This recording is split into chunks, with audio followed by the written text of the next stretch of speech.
news we're following. This just released U.S. intelligence report says Saudi Crown Prince Mohammed bin Salman personally approved the operation that led to the murder of the journalist Jamal Khashoggi. CNN's Alex Marquardt is following the story for us. So, Alex, walk us through the evidence that they released. Well, Wolf, there's nothing in the way of new evidence in this report that directly ties the Crown Prince Mohammed bin Salman to ordering this murder. And essentially what they're saying, the thrust of their argument is that this Crown Prince, who's known as MBS, is so powerful that this murder could not have happened without his say-so. I want to read you part of their assessment right at the beginning of this report. The Director of National Intelligence, her office writes that since 2017, the Crown Prince has had absolute control of the kingdom's security and intelligence organizations, making it highly unlikely that Saudi officials would have carried out an operation of this nature without the Crown Prince's authorization. The report goes on to say that his aides would have been too afraid to question him. Some of the evidence that they offer is that they highlight the fact that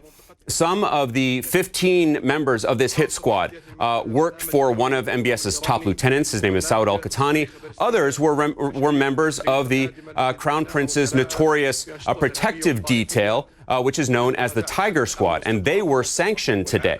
Now, the report goes on to say that the Crown Prince saw Khashoggi as a threat. Let me read a little bit more from this report. It says, the Crown Prince viewed Khashoggi as a threat to the kingdom and broadly supported using violent measures, if necessary, to silence him. Violent measures, if necessary, to silence him. So, Wolf, if you were among the many who were hoping for a smoking gun today, you would be disappointed. That is not in here. But this does say, in no uncertain terms, publicly in an intelligence community report, that Jamal Khashoggi was killed because the Crown Prince of Saudi Arabia approved it. Yeah, and there's the lead sentence in the report. We assess that Saudi Arabia's Crown Prince Mohammed bin Salman approved an operation in Istanbul, Turkey, to capture or kill Saudi journalist Jamal Khashoggi. That's their main point. All right, Alex, thank you very, very much. So President Biden has decided not to sanction Saudi Crown Prince Mohammed bin Salman, even though a U.S. intelligence report concluded that he actually approved the murder of journalist Jamal Khashoggi. That's also despite a campaign promise to hold senior Saudi leaders accountable. Administration officials telling CNN that sanctioning the Crown Prince directly would have been too complicated. Secretary of State Antony Blinken did announce visa restrictions on dozens of Saudis, as well as sanctions on the Crown Prince's protective detail. And the White House is saying it wants to recalibrate the relationship with Saudi Arabia. This, as the president talked about, significant changes. The rules are changing, and we're going to be announcing significant changes today and on Monday. We are going to hold them accountable for human rights abuses. Joining me now, Fareed Zakaria, host of CNN's Fareed Zakaria GPS. Fareed, I'm glad you're here. Thank you for being here this evening, especially to help us understand what these changes might be. And I would love for you, Fareed, to listen to how former President Trump, this is back in 2018, described the Crown Prince's role in the Khashoggi's killing. Here it is. The CIA has looked at it. They've studied it a lot. They have nothing definitive. And the fact is, maybe he did, maybe he didn't. If we abandoned Saudi Arabia, it would be a terrible mistake. So now we've got both presidents thinking about the intelligence, but if the price of losing an alliance with Saudi Arabia is too high for Biden to directly punish MBS, is there really any difference here between how Trump and how Biden have responded? Oh, there's a huge difference. I think the Biden administration is handling this in a very serious and responsible way. Look, let's remember the Trump administration essentially lied about what its own intelligence agencies were telling us. That clip you played of Donald Trump was Trump lying, and we can now read the report for ourselves. And it's very clear that the definitive judgment of the intelligence community was that MBS, the Crown Prince, ordered the operation that ended up killing. It was to kill or kidnap Khashoggi. But I think that the Biden administration also has to take into account the Middle East is a very complicated place. Saudi Arabia has been a very stalwart American ally, and you can't get a lot of stuff done in the Middle East if you have Saudi Arabia completely on the outs with you. Look, if we're trying to end the war in Yemen, you need the Saudi Arabia to be cooperating in that effort. If you're trying to bring peace and stability to Syria or to Iraq, you need Saudi Arabia for you. If you want to try and normalize relations with Israel, with the Arab world, Saudi Arabia is pivotal. This is, after all, the land of the two holy mosques. In some ways, they're considered the holiest sites in Islam.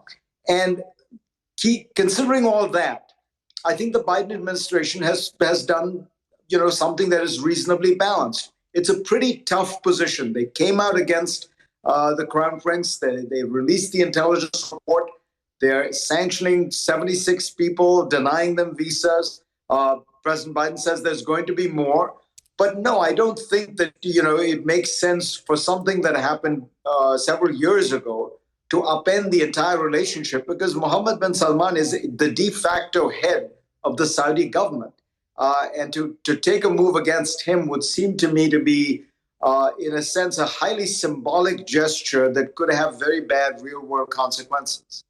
Well, it's interesting to think about the diplomatic considerations, as you've outlined here, Fareed, and why they're important in terms of the geopolitical ramifications here. There's also the notion here about trying to disrupt one relationship and having tension there. But then what about rebuilding the trust with the intelligence community? I mean, if the White House isn't going to act on the intelligence because of these considerations and they're not going to punish the person who actually approved Khashoggi's murder, does that undermine the intelligence community's belief and confidence that they will be listened to and adhered to?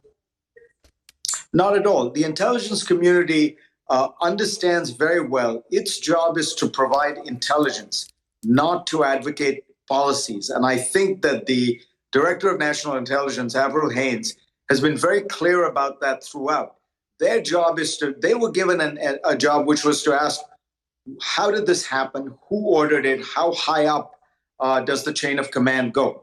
They were not asked, therefore, what should the United States do? That's what the president is paid for. We don't have unelected intelligence officers formulating foreign policy in the United States. We have the president and his staff. Fareed, I just want to say that is important. You're right. I hate to interrupt you, but their role isn't really that perfunctory, just to give information. They're also there in some respects to give and contextualize the consequences if information is not acted on, right? No, there's actually a very strong tradition in the intelligence community that they do not advocate for a particular policy. That's something that Trump violated occasionally.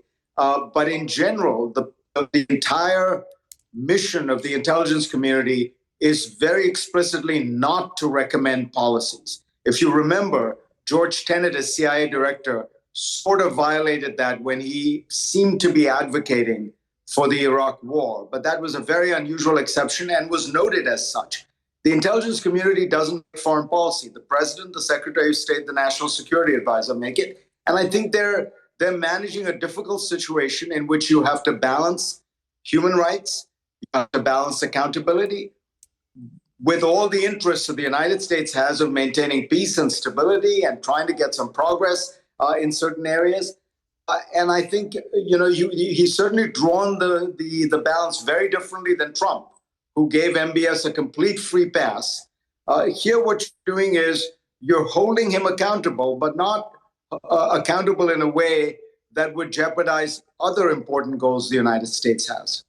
I'm eager to hear your show this coming Sunday at 10 a.m. and 1 p.m. right here on CNN to get more perspective on this issue. I wonder if this will be viewed the same way by the community as well and about the human rights abuses. Thank you, Fareed. I appreciate it.